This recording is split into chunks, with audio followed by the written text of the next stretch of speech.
Salut, mardi 26 novembre 2024. Bon, c'est une petite vidéo bandeau. Parce qu'il ne parle pas trop d'Israël à cause de Netanyahou qui maintenant a un mandat d'arrêt pour crimes contre l'humanité, crimes de guerre, tout ça. Donc les médias français ne peuvent pas trop en parler, donc ils font des bandeaux. Donc vous avez entendu parler que il y a Israël qui propose, avec les Américains, un cessez-le-feu au Liban.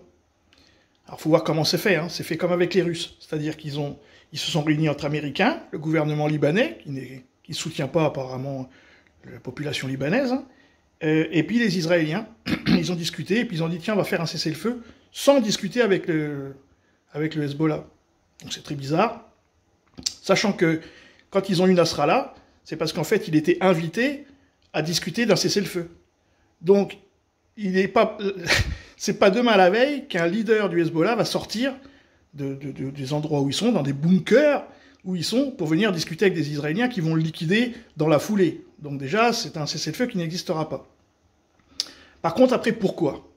Parce qu'en fait, depuis le départ, on pense que c'est, même moi compris, le grand Israël, le patati, bon. Je pense que Netanyahou, il est en service commandé comme tout le monde, en fait. Il est en service commandé comme Biden, comme Zelensky, comme Macron, comme les Anglais, tout ça c'est au service commandé du grand capital. Donc, les Israéliens, ils ont fait ce qu'ils avaient à faire au Liban, ils ont détruit tout ce qu'ils pouvaient détruire, ils ont détruit des mosquées, des églises orthodoxes, ils ont dynamité des villages, bon, ok. Ils ont détruit plein de choses à Beyrouth, ils ont fait ce qu'ils avaient à faire en fait. Maintenant, ils demandent un cessez-le-feu. Donc, il faut quand même s'imaginer que vous avez un problème avec votre voisin. Il détruit moitié de votre maison, il ravage votre jardin, il détruit vos espaces verts, il tue la moitié de vos animaux. Et puis, une fois que vous commencez à rentrer en résistance, à dire, mais ce mec-là, il est fou, vous vous armez, vous commencez à faire ce qu'il y a à faire, la personne vient vous voir en disant, bon, on fait la paix.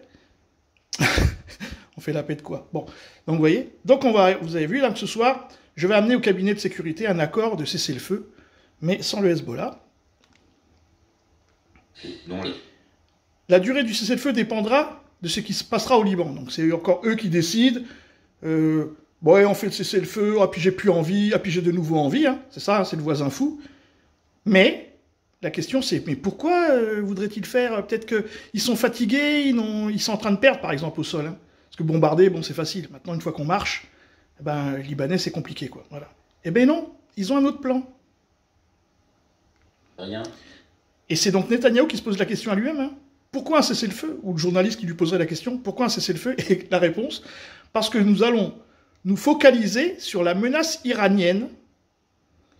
Sous-entendu, nous allons donc nous occuper, après avoir détruit le Gaza, détruit une bonne partie du sud Liban, maintenant nous allons aller nous occuper de l'Iran, en sachant que c'est pas possible. Donc les Israéliens, ils ont compris une technique, c'est pour ça que je dis qu'il est en service commandé, c'est vous y allez avec vos avions, ils ont de quoi? Forcément, l'Iran est obligé de répliquer. Et à ce moment-là, nous, le grand frère, on rentre en guerre. Parce que c'est ça le but. Parce qu'on est toujours dans l'histoire qu'ils ne veulent pas que Trump prenne le pouvoir le 20 janvier. Donc ils secouent en donnant des autorisations extrêmement particulières à l'Ukraine pour que, justement, la Russie tape sur l'Europe pour dire, vous voyez, voilà. Et puis en même temps, dire à Israël, bon, arrête le Liban, arrête Gaza, tout ça, on s'en fout. Maintenant, tu t'occupes de l'Iran, on a 2 mois. 2 mois pour que la guerre éclate et que c'est pas sûr que Trump prenne le pouvoir. En tout cas, moi, c'est comme ça que je vois. Donc, Israël est tout simplement en service commandé des Américains et surtout du grand capital. Derrière, il faut toujours penser monnaie. À qui ça va rapporter?